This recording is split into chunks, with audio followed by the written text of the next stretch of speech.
Dewan Juri, hari ini saya berdiri sebagai tim pemerintah pembicara pertama, membawa posisi yang bagi kami bukan sekedar argumen debat, tapi soal keadilan yang mulai hilang dalam kemajuan zaman. Mosi yang kita bahas hari ini mungkin terdengar teknis di awal, soal otomatisasi dan manufaktur. Tapi percayalah, ini bukan cuma tentang mesin, ini tentang manusia, tentang siapa yang ditinggal dan siapa yang terus melaju. Kami, tim pemerintah, mendukung penuh mosi ini bahwa negara perlu mengenakan pajak tinggi terhadap perusahaan manufaktur yang menggantikan mayoritas pekerjanya dengan sistem otomatisasi. Bukan karena kami takut teknologi, tapi karena kami yakin kalau enggak diatur, maka yang kuat bakal nyingkirin yang lemah dalam diam. Selanjutnya izinkan kami menyampaikan latar belakang dari tim kami. Kita lagi hidup di tengah revolusi industri keempat. Semuanya serba cepat, serba otomatis, serba efisien. Mesin bukan lagi sekedar alat bantu, tapi udah jadi pengganti.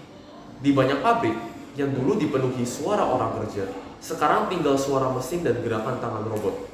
Cepat, presisi, enggak istirahat, dan enggak pernah protes. Buat perusahaan, ini surga, tapi buat para pekerja, ini neraka yang datang perlahan. Mereka kehilangan kerjaan bukan karena mereka malas atau nggak kompeten, tapi karena mereka manusia. Dan saat mesin gantian manusia, siapa yang bakal mikirin nasib mereka kalau bukan negara?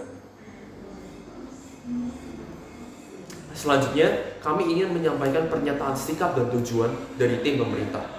Tujuan mosi ini bukan buat hukum teknologi, tapi buat pastiin ada keseimbangan antara efisiensi dan kemanusiaan.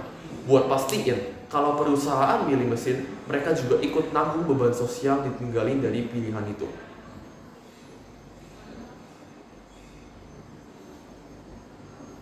Dalam pidato saya bakal bahas dua hal utama. Satu, kenapa negara punya peran moral dan strategis buat hadir di tengah ledakan otomatisasi? Dua, apa yang bakal terjadi kalau kita biarin ini jalan tanpa rem? Lalu, rekan saya di tim pemerintah bakal melanjutkan dengan teknis kebijakan dan respons terhadap potensi argumen dari tim oposisi. Selanjutnya, kami batasi mosi ini buat sektor manufaktur, tempat otomatisasi paling masif dan tenaga kerja paling banyak kena dampaknya.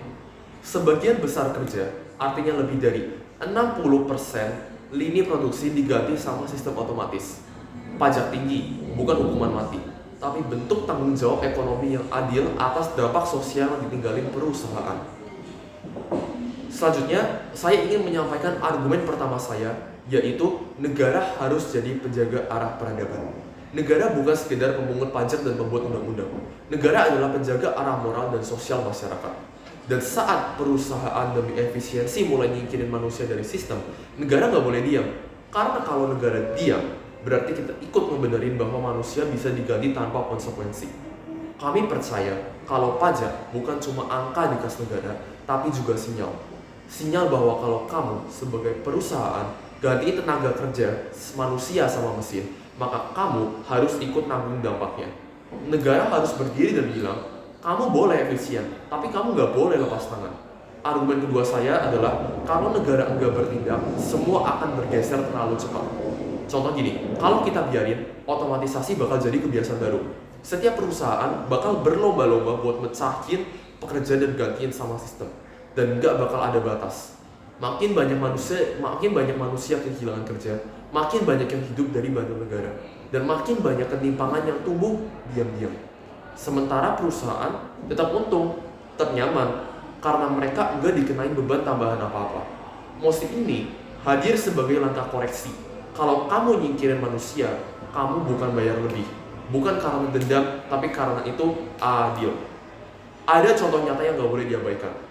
Di luar negeri, banyak pabrik yang udah otomatisasi total. Salah satu pabrik mobil di Amerika, misal, dulunya nyerap 4.000 pekerja. Sekarang cuma butuh 250, tapi labanya naik 3 kali lipat. Di Indonesia, pabrik sepatu dan elektronik mulai mesen sistem otomatisasi dari luar negeri. Ribuan pekerja kontrak enggak diperpanjang. Mereka nganggur, tapi enggak ada kompensasi, enggak ada solusi. Apa negara bakal terus diam? atau mulai ngerapiin lagi siapa yang seharusnya tanggung beban itu. Selanjutnya ada beberapa sanggahan ke tim oposisi. Kami duga teman-teman dari oposisi bakal bilang, tapi bukannya teknologi itu bawa kemajuan. Iya benar, tapi kemajuan yang enggak dikontrol itu jalan cepat menuju ketimpangan. Kami juga duga mereka bakal bilang, perusahaan bisa pindah ke negara lain. Serius, perusahaan gak segampang itu pindah. Mereka butuh pasar, butuh tenaga ahli, butuh stabilitas. Indonesia tetap jadi tempat yang strategis, tapi itu bukan berarti negara harus diam dan terus ngalah demi investasi.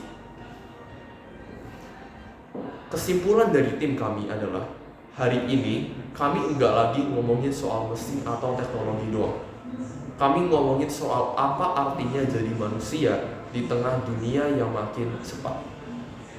Kalau kita biarin perusahaan gantiin manusia tanpa konsekuensi, kita lagi membiarkan dunia kehilangan nuraninya. Kami pengen masa depan, masa di mana teknologi membantu manusia bukan gantiin. Dan kalau perusahaan lupa akan hal itu, maka negara wajib buat ngingetin. Pajak tinggi bukan soal dendam.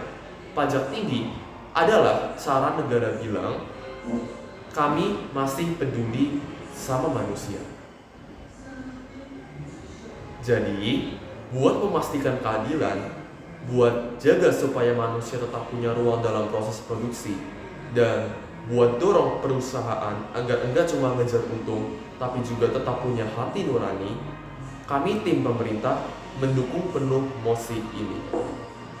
Terima kasih.